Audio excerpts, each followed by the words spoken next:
Facebook friends, Marianne here. I want to take a moment to address this whole hijab thing that's going on because there are a lot of women that I have a great deal of respect for who are feeling really targeted in the DFW area. But believe it or not, the tradition of wearing a head covering over your hair in an Abrahamic tradition isn't just one Abrahamic faith. You could find it in all of them. In fact, the way you're seeing me wear this right now is what I saw some women wear in the Catholic Church when I was really little. I'm talking about preschool, kindergarten. It was meant to be a sign of respect. And actually, my husband and I were just in Milan and we saw women who were wearing, they'd been walking around the hot heat, wearing tank tops and whatnot.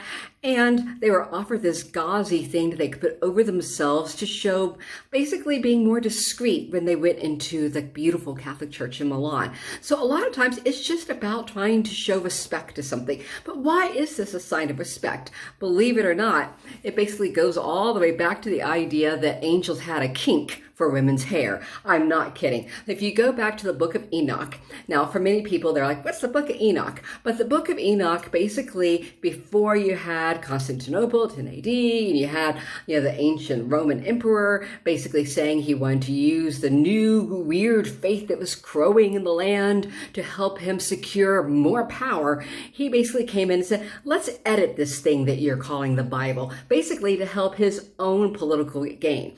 So when that happened, they took some of the stuff out. One of the biggest things they took out is the book of Enoch. Those of you that are familiar with the Bible from the Ethiopian church will know about the book of Enoch. Those of you that know about Thoth will know about the book of Enoch as well.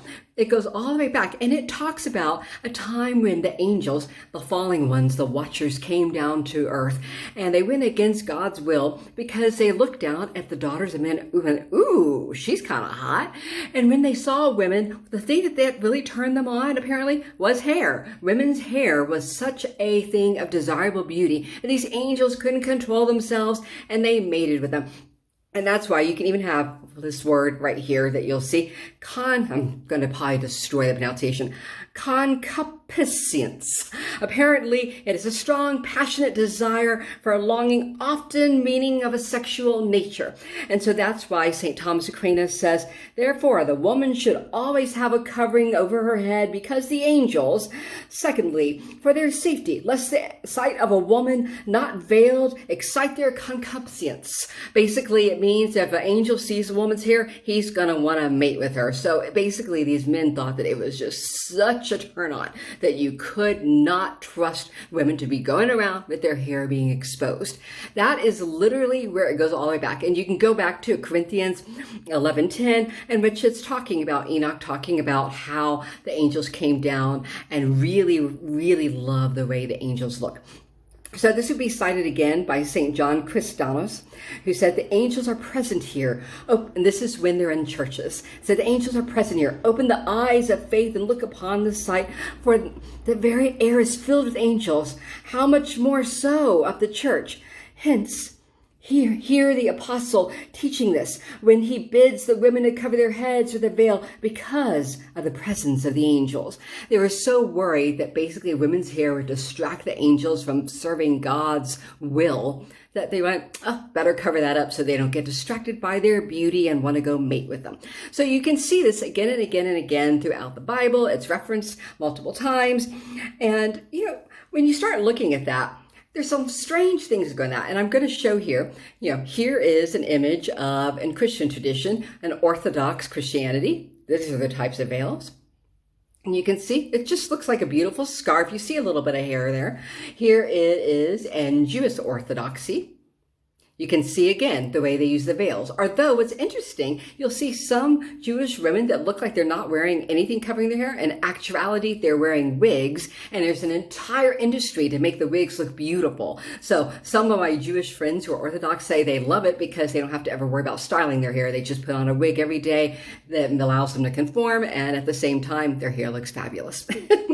But, so there you have it. Then you have the Muslim. Now, the Muslim women, the interesting thing about the hijab and why this is so important is that when you look at what's happened with the hijab, you have so many Muslim women who are now on the forefront of basically women's rights. They are being able to participate in everything. You have women that are participating, in the Olympics, and they're swimming, they're fencing, you have women that are playing tennis, you have women doing all these things, which is why Nike even has a hijab, as you can see in this picture here, that basically shows how they've adapted it for women that want to be active in life. You can see how they've turned it into fashion statements. Even here in this picture here, you can see how our own Muslim women are wearing underneath cowgirl hats. I mean, they have really adopted it into everyday life, and they don't let it hold themselves back.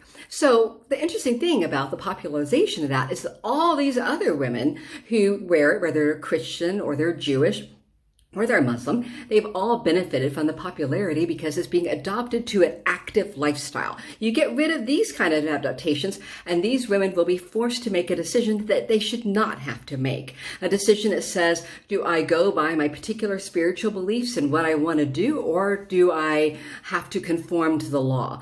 If they end up making this illegal, this is going to preclude them from being able to participate in things that are important to them.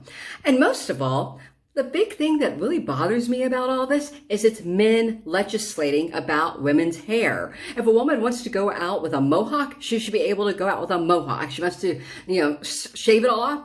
No problem. She should be able to do that. If she wants to have a big blowout going down like Vidal Sassoon, she should be able to do it. If she wants to wear a scarf on her head, then by God, she should be able to do it. Because the scary thing is that when you pass laws, it sets a legal precedence. So if a law is passed that allows men to legislate that in the United States, women cannot wear a scarf over their head or a hijab of any sort, you know what's actually happening? We are setting a dangerous precedence that men can legislate what a woman does with her physical body. Let me say that again. If we allow a law to pass that says a woman cannot wear a hijab, we are allowing men to legislate what women can legally do with their own bodies in terms of our clothing and how we express ourselves. Now, I know a lot of people out there who are very feminist will say, well, that's because these Muslim women don't have a say. There are a lot of Muslim women that do have a say, and they want to wear it. They should be allowed to do so. And if you are not Muslim and you're really deeply bothered by this because you are wanting to stand up for women's rights, then don't get tricked, because this is a trick. This is setting a precedent that could allow eventually things to turn around. Once that precedent is set, what's to change it from a future in which men say, hey, now we want all women to cover their hair. Hey, actually, we want the women to cover everything. So there's no stopping this once this happens. We should not allow any legislation to ever dictate within our federal government or our state government what women do with our clothing on ourselves. Now, I want to go to this other thing here.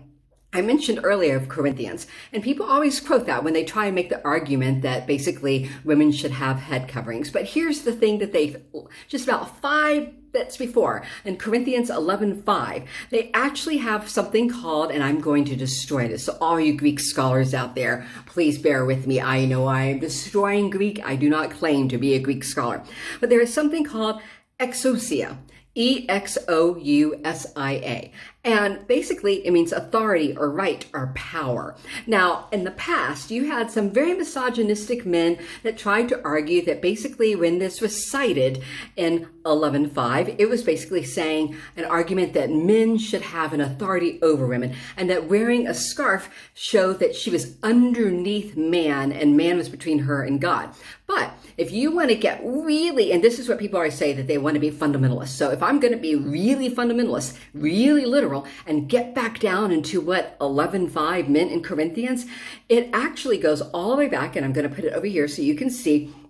Paul is actually saying that a woman who is allowed to basically pray, to invoke spirit, to prophesy, to do anything of that, she should wear a covering as a sign that she has the authority to do so. It does not mean that she has to do it. It is a signal to everybody around her that she is in that moment in a state of spiritual moment of prayer and working with God, and she has that authority, and it's her statement to the world around her. Hence why nuns wear something over their hair, saying, I have the authority to act this way, to believe this way. So if you want to get really fundamentalist about it, guess what? It's not about the angels having a fetish for women's hair. It's about saying that women have the authority and right of power over her own head. So if you want to get very fundamentalist, guess what? The Bible is actually making an argument. The Torah is actually making an argument, and the Quran is actually making an argument that a woman should have authority on what happens with her hair. So for all those people trying to cite being fundamentalists and saying they should be able to legislate what we women do with our hair, you're all theologically incorrect. Hope you all enjoy that. It's a little bit of Bible theological nerdiness, but I think it's important when we have these debates to really take a look at where this comes from and recognize that, talking about angels having a kink for hair is not a good enough reason to say that we should make it legally able for our federal government to say what we women can wear or not wear on our heads or any other part of our body. We don't want to open that door.